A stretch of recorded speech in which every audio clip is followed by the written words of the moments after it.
एकदम सत्कर्म ईमानदारी मूल है बस, और बाकी सब हो जाते हैं। मात नर्मदे है। बैठ नर्मदे ईमानदारी पकड़ लो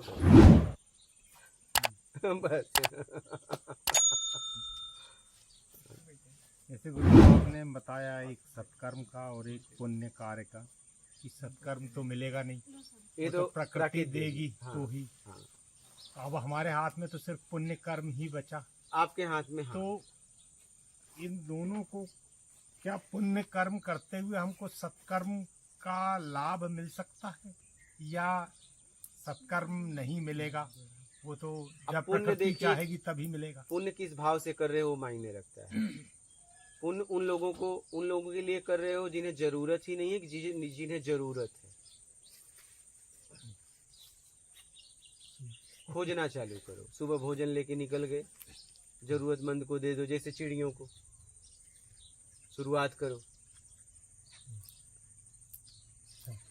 फिर धीरे धीरे प्रकृति आपको मौका देगी।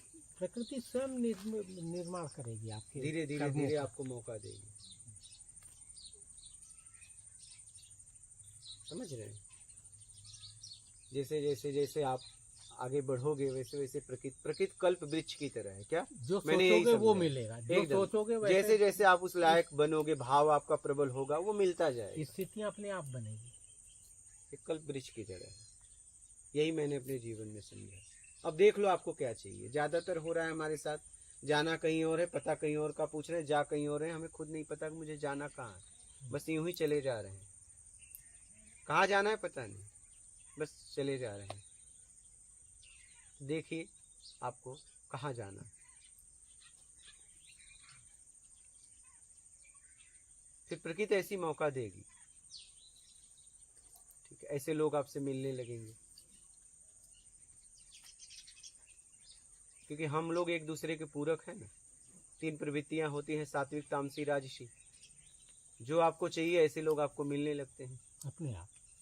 अब देखिए ना कहाँ से कहाँ और क्या संयोग बैठा, कहाँ सनराइज का कल्पना नहीं, भूल चुके थे, लेकिन वो था, प्रकृति ने मिलवा दिया फिर एकदम, और मिला दिया। तो अब दृढ़ इच्छा हो गई कि अब ये चतुर्मास से लेके यही फिर एकदम आराम से करिए। आप ही लोगों के लिए तैयार हो रहा है।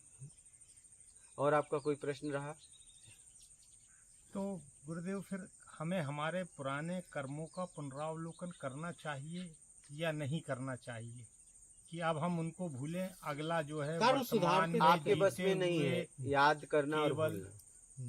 वो आपके बस में नहीं है। वो तो याद आएंगे। जब तक बस याद में अभी दुख हो रहा है, एक समय ऐसा आएगा याद तो आएगा, लेकिन दुख चला जाएगा, समझ लेना हिसाब हो गया। याद तो आएंगे, वो आप नहीं भुला सकते। पुराने कर्मों को आप नहीं भुला सकते। वो याद तब तक आएंगे जब तक उसका हिसाब किताब नहीं हो। और जब हिसाब किताब हो जाएगा तो भी याद आएंगे, लेकिन फिर ग्लानि नहीं रहेगी, दुख नहीं रहेगा। बात यह है, बस इतनी सी बात है। जैसे आपने एक आदमी को धक्का मार दिया, अब वो जब तक आपने उससे माफी नहीं मांगा तब तक ग्लानि हो रही थी, आपको भी गलती कह सकते, लेकिन जाके क्षमा मांग लिए तो उसने आपको माफ किया, तो यहां से निकल गया। क्या माफ किया तो यहां से निकल गया, उसके भी निकल गया। तो अब तो वो लोग तो बचे नहीं, उनको तो आप खोजोगे भी नहीं मिलेंगे। तब अब प्रकृति हिसाब लेगी। हिसाब किताब होगा तभी, भूल तो नहीं पाओगे। वो तो और याद आएगा। जैसे जैसे आप अपने अंदर जाओगे वैसे वैसे वो बहुत याद आएंगे और याद आएंगे। अभी जितना भूल गए हो वो भी याद आएंगे। बस उनको सुधारते चलो, उसका बस आगे करते रहो। आगे उनको सुधारने का प्रयास मत करो। आगे तो बस ईमानदारी और सत्कर्म, बस आगे वैसा मौका मिले उसको मत छूओ। उनको तो आप सुधार नहीं सकते, क्योंकि अब वो है ही नहीं है। किससे सुधारोगे, किससे सुधारोगे? अब माफी मांगने के लिए भी वो नहीं है। पता नहीं कहाँ कहाँ हो गए। उन्हें ढूंढना भी चाहो तो नहीं मिलने वाले हैं लाइन से।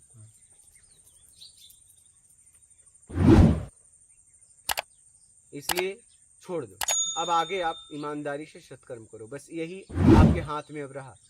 भूल तो नहीं पाओगे, भूलने का प्रयास भी मत करना, नहीं और जकड़ जाओगे और तकलीफ देने लगेगा। याद आने दो, उसका सामना करो। याद आ रहा है, याद आने दो, आप अपना काम करो। समझ रहे हैं? हाँ, आप अपना काम करिए।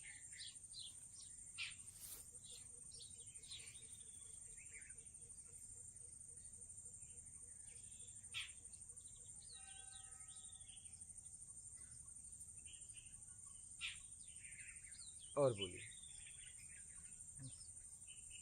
ठीक है, और कोई प्रश्न होगा तो आगे हाँ अब करिएगा। तो रुके ना, अब तो आपको आप पूरी रुके हो आराम से। हाँ रुके हाँ ठीक है, आपके सानिध्य में ठीक हो गया। ठीक, मात कर में। मा-